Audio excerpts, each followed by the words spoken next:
उत्तर प्रदेश के कई जिलों में आए दिन लड़कियों के गायब होने की खबर आ रही थी। यह बात सन 2011 की है। चारों तरफ यही चर्चाएं हो रही थीं।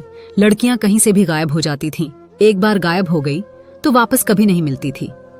इसी बीच एक काबिल ऑफिसर जिनका नाम मीनाक्षी यादव होता है, बतौर एसपी के पद पर उनकी एक जिले में पोस्टिंग होती है।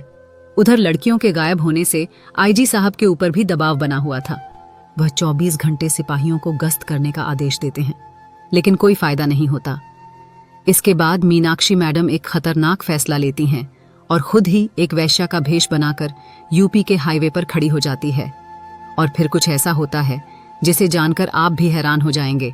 इसलिए वीडियो में आप अंत तक जरूर बने रहिएगा और आप सभी से निवेदन है कि आप वीडियो को लाइक और चैनल को सब्सक्राइब जरूर कीजिएगा।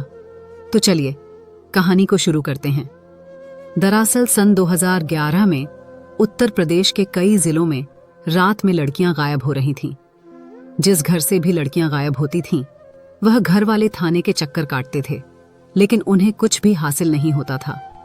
अब आए दिन ही लड़कियों के गायब होने की खबर आने लगती है और थानों के चक्कर काटने वालों की संख्या बढ़ती ही जा रही थी। जनता में पुलिस को लेकर रोष बढ़ता ही जा रहा था, लेकिन पुलिस ठोस कार्रवाई नहीं कर रही थी। लेकिन एक दिन जनता इकट्ठी होकर रोड पर उतर जाती है और धरना प्रदर्शन करने लगती है। पुलिस हाय हाय के नारे लगाने लगते हैं और प्रदर्शन करने लगते हैं। उस प्रदर्शन के कारण मुख्यमंत्री पर दबाव बढ़ने लगता है। तब मुख्यमंत्री जी, सभी बड़े अधिकारी, आईजी और उस एरिया के एसपी, डीएसपी, थानेदार सबको हड़काने लगते हैं। तब एसपी मनोज त्यागी इस मामले को गंभीरता से लेते हैं और तुरंत एक मीटिंग करके सभी थानेदारों को बुलाते हैं। जो भी थाना उनके अंतर्गत आता था, एसपी साहब सभी पत्रे लगा देते हैं, पुलिस की निगरानी बढ़ा देते हैं, लेकिन उन्हें कुछ भी हासिल नहीं होता है। लड़कियां अभी भी गायब हो रही थीं। अब धरना प्रदर्शन और भी ज्यादा बढ़ गया था। मुख्यमंत्री साहब आईजी साहब से फोन करके पूछते हैं कि लड़कियों को क्या आसमान खा रहा है या जमीन निकल रही है? आखिर लड़कियां जाती कहाँ हैं? तुम पुलिस वाले करते क्या हो? सिर्फ सैलरी ले रहे हो और चैन सुकून की नींद सो रहे हो। जब आईजी साहब पर फटकार पड़ती है तो वह एसपी साहब की कमान कस देते हैं और एसपी मनोज त्यागी जी को सख्त वार्निंग दी जाती है कि आपको 5 दिन का समय दिया जाता है। जल्द से जल्द इन गिरोह का पता लगाकर पर्दाफाश करो, नहीं तो तुम्हारा ट्रांसफर कर दिया जाएगा। अब एसपी साहब अपना पूरा जोर लगा देते हैं, लेकिन इस तरह के गिरोह को पकड़ना तो दूर की बात थी, उन्हें कोई सुराग तक नहीं मिलता है। उधर पुलिस थाने से लेकर एसपी आवास तक पब्लिक का धरना प्रदर्शन बढ़ता ही जा रहा था। पुलिस हाय हाय के नारे लग रहे थे। इतना कुछ होने के बाद वहां से एसपी साहब का ट्रांसफर कर दिया जाता है। उनकी जगह पर एक तेज तर्रार, काबिल, बहादुर, ईमानदार एसपी मीनाक्षी यादव की यहां पर पोस्टिंग की जाती है। मीनाक्षी मैडम बहुत बहादुर, तेज तर्रार और ईमानदार थी। उनकी दहशत जहां वह काम कर चुकी थी बहुत ज्यादा थी। वह दिल्ली एनसीआर एरिया में पहले रह चुकी थी और उनके नाम से वहां के गुंडे कांपते थे। वह खूबसूरत होने के साथ साथ खतरनाक भी थी। जैसे ही मीनाक्षी यादव एसपी का पदभार संभालती है तो धरना प्रदर्शन चल ही रहा था। फिर मीनाक्षी मैडम धरना प्रदर्शन कर रहे लोगों के बीच आती है, उन्हें शांत कराती है और बोलती है कि आप लोग हम पर भरोसा कीजिए। हमें बहुत दुख है कि आपके घर परिवार से आपकी बहन, आपकी बेटी जो गायब हो गई है। हमें इस बात का बहुत दुख है। मैं भी एक लड़की हूँ और आपका दर्द भली भांति समझ सकती हूँ। बस आप लोग हम पर भरोसा रखिए, थोड़ा सब्र कीजिए। मैं कुछ ना कुछ करूंगी और बहुत जल्द ही यह केस सॉल्व कर दूंगी, क्योंकि अभी अभी मैंने यहाँ पर पदभार संभाला है। इस एरिया को समझने में मुझे 2-4 दिन का समय लगेगा। आप हमें थोड़ा वक्त दीजिए। आप लोग शांत हो जाइए। अब भीड़ से बहुत लोगों की आवाजें आने लगती हैं। भीड़ के लोग गुस्सा थे। वह बोल रहे थे कि मैडम कब तक शांत रहे? बहुत दिनों से यही हालात है, कब तक बर्दाश्त करें? क्या हमारी बहू बेटियों को भी ले जाएंगे? तब जाकर पुलिस वाले एक्शन लेंगे। तब एसपी मैडम उन्हें समझाती है और बोलती है, अगर आप ऐसे ही धरना प्रदर्शन करते रहेंगे तो कोई भी गलत आदमी पकड़ में नहीं आ पाएगा, क्योंकि वह आपके धरना प्रदर्शन से डरकर या तो अपने काम को बंद कर देगा या कुछ दिन के लिए शांत बैठ जाएगा।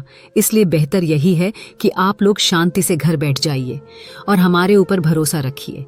फिर मैडम वहीं माइक से ऐलान करती है और अपना फ़ोन नंबर सबको लिख देती है। बोलती है कि कहीं भी किसी को भी संदिग्ध आदमी दिखाई दे तो आप हमें तुरंत कॉल करना, और ऐसी किसी भी तरह की कोई मुसीबत आए तो आप हमें डायरेक्ट कॉल करना।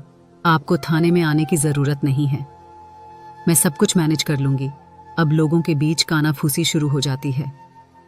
सभी लोग आपस में बात कर रहे थे कि जब इतने दिन से देख लिया है तो इन मैडम को भी एक बार मौका देकर जरूर देखना चाहिए। अब आम लोगों की भी सहमति बन जाती है और वह धरना प्रदर्शन बंद कर देते हैं और मैडम से बोलते हैं कि मैडम मेहरबानी करके जल्द से जल्द कुछ ना कुछ कीजिए। मैडम उन्हें संतोष देती है, लेकिन खुद भी बहुत टेंशन में आ जाती है कि आखिर गिरोह को कैसे पकड़े, क्योंकि उनके पास कोई जादू की छड़ी तो नहीं थी कि हाथ से घुमाओ और गिरोह पकड़ में आ जाए। तब मैडम बहुत सोचती हैं, लेकिन उन्हें कोई रास्ता दिखाई नहीं देता है। फिर वह अपने अंतर्गत आने वाले सभी थानों के दरोगा को बुलाती है और उन्हें बोलती है कि आप सभी कोई ना कोई आइडिया मुझे दीजिए। आप सभी की सलाह मैं जानना चाहती हूँ और सबका अपना अपना दिमाग होता है, कोई ना कोई तो अच्छा आइडिया दे देगा, चाहे वह इंस्पेक्टर हो चाहे सिपाही हो, मैं सबकी कद्र करती हूँ। मैडम की यह बात सुनकर सिपाहियों के बीच बहुत ही हर्ष उल्लास की भावना पैदा हो जाती है। वह अपना सीना चौड़ा कर लेते हैं कि एसपी मैडम हमारी इज्जत कर रही हैं। सभी अपने अपने विचार मैडम को बताते हैं। मैडम सभी की बात सुनती है और कई पैथरे आजमाती हैं, लेकिन नतीजा कुछ हासिल नहीं होता है। लड़कियां अभी भी गायब हो रही थीं, कभी कॉलेज से, कभी हॉस्पिटल से, तो कभी जॉब से। इसी तरह से लड़कियां गायब हो रही थीं। इसके चलते लड़कियां घर से निकलने पर 10 बार सोचती थीं, लेकिन कब तक घर से नहीं निकलेगी, क्योंकि किसी को नौकरी पर जाना है, किसी को कॉलेज जाना है, किसी को मार्केट जाना है। सभी के कुछ ना कुछ जरूरी काम होते हैं। आखिर यह कब तक चलेगा? लेकिन बीच बीच में मीनाक्षी मैडम उन्हें आश्वासन देती थी कि फिलहाल कुछ दिनों के लिए लड़कियां घर से बाहर ना निकले। अब लड़कियों का घरों से निकलना थोड़ा कम हो गया था। अब वह गिरोह अपना शिकार ढूंढ रहे थे, लेकिन शिकार मिल नहीं रहा था। गिरोहों के ऊपर से भी फोन आने लगते हैं कि अभी माल डिलीवर क्यों नहीं हो रहा है, कुछ तो करो, नहीं तो हमारा धंधा चौपट हो जाएगा, क्योंकि उनके तार विदेशों से जुड़े हुए थे। लड़कियों को किडनैप करके सीधा विदेश भेज देते थे और वहां उनसे गलत काम कराया करते थे। जब एसपी मैडम ने सब कुछ करके देख लिया, कोई रास्ता नहीं निकल रहा था, तो अंत में मैडम एक खतरनाक फैसला कर लेती है और अपने अंतर्गत आने वाले जितने भी थाना के सब इंस्पेक्टर और इंस्पेक्टर दोनों को बुलाती है। सभी इकट्ठा होते हैं। उनके सामने यह अपना एक पक्ष रखती हैं और बोलती हैं, मैंने एक निर्णय लिया है, इनमें मुझे आप लोगों का साथ चाहिए। तब सभी मैडम का साथ देते हैं। फिर एक स्टिंग ऑपरेशन शुरू होता है। मैडम एक वेश्या का भेष बनाती है और अपने गले के लॉकेट में और अपने शर्ट के बटन में कैमरा लगा लेती है, जिसका वीडियो रिकॉर्ड कंट्रोल एक थाने में हो रहा था, जहां 24 घंटे 2 इंस्पेक्टर की ड्यूटी लगी हुई थी और कुछ पुलिस की टीम हर वक्त हथियार लेकर कंट्रोल रूम के आदेश पर कार्रवाई करने के लिए बिल्कुल तैयार थी। और फिर मैडम एक वेश्या बनकर मेन हाईवे पर मार्केट से थोड़ा अलग सुनसान रास्ते पर चल देती है। मैडम छोटे छोटे कपड़ों में अपना पर्स लेकर, लिपस्टिक लगाकर और गले में लॉकेट डाले हुए जिसमें कैमरा लगा हुआ था, जाकर हाईवे पर खड़ी हो जाती है। फिर एक जो गिरोह का खबरी था उन्हें खबर देता है कि हाईवे पर एक लड़की खड़ी है। गिरह वाला तुरंत खबर पाकर मैडम के पास पहुंच जाता है, उनसे बातचीत करता है।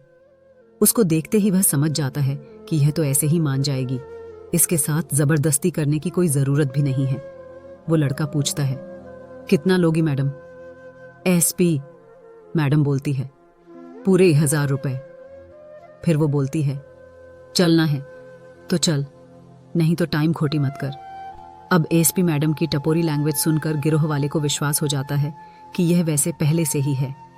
अब वह आदमी बोलता है कि मैं तुम्हें 1000 नहीं 2000 दूंगा, लेकिन मेरी एक शर्त है, तुम्हें मेरे घर चलना पड़ेगा। इधर मैडम फिर से टपोरी लैंग्वेज में बोलती है, अरे नारे, तेरे घर नहीं जाना, अपने को तेरी बीवी का खिच नहीं मांगता। फिर वो आदमी बोलता है कि मेरी बीवी मेरे घर पर नहीं है, वो मायके गई हुई है, तुम्हें घर चलना पड़ेगा। फिर एसपी मैडम मान जाती है, उसकी गाड़ी पर बैठती है, उसके घर चली जाती है। सुनसान से इलाके में उसका घर था।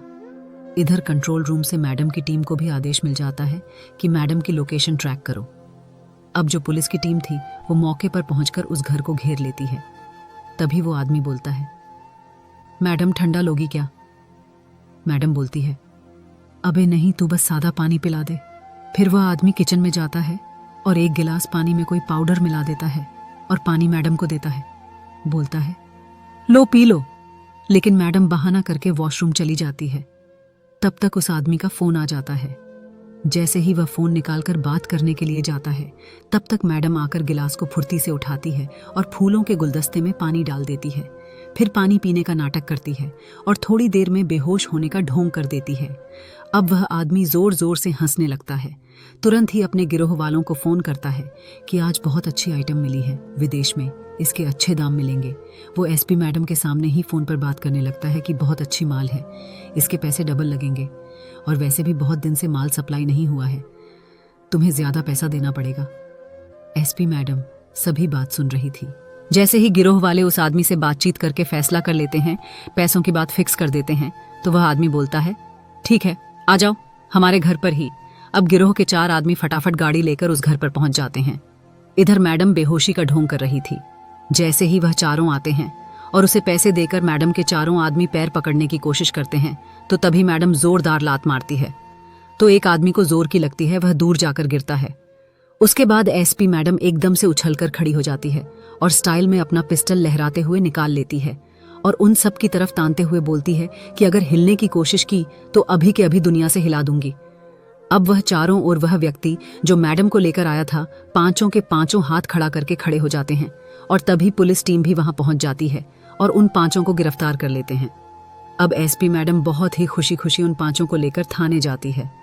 थाने के अंदर उन्हें डाल दिया जाता है और खूब अच्छे से उनकी खातिरदारी की जाती है और अच्छे से उनकी पिटाई की जाती है। तो पांचों टूट जाते हैं। फिर वह बताते हैं कि वह लड़की की तस्करी करते हैं और उन्हें विदेश में बेच देते हैं। वहां लड़कियों से बहुत अनैतिक गलत काम कराया जाता था। अब इन पांचों की खातिरदारी होने के बाद एसपी मैडम उनसे पूछती है कि मुझे तुम बताओ, तुम मुझे कब सप्लाई करने वाले थे? अगर मैं बेहोश हो जाती तुम मुझे कब सप्लाई करते? तो वह बताते हैं कि कल शाम को समुद्र तट पर। तब मीनाक्षी मैडम उन्हें बोलती है कि तुम अपनी टीम को फोन कर दो कि हम लड़की सप्लाई करने वाले हैं, और फिर उनसे अच्छी तरह से लोकेशन पूछ लेती है कि किस लोकेशन पर सप्लाई होनी है।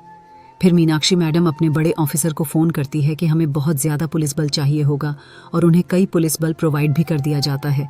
और अगले दिन सुबह से ही वरसादी वर्दी में पुलिस वाले पूरे समुद्र तट को घेर लेते हैं जहां लड़की के तस्कर आने वाले थे, और जैसे ही वह एंटर करते हैं उन्हें चारों तरफ से घेर लिया जाता है और उन्हें भी पकड़ लिया जाता है।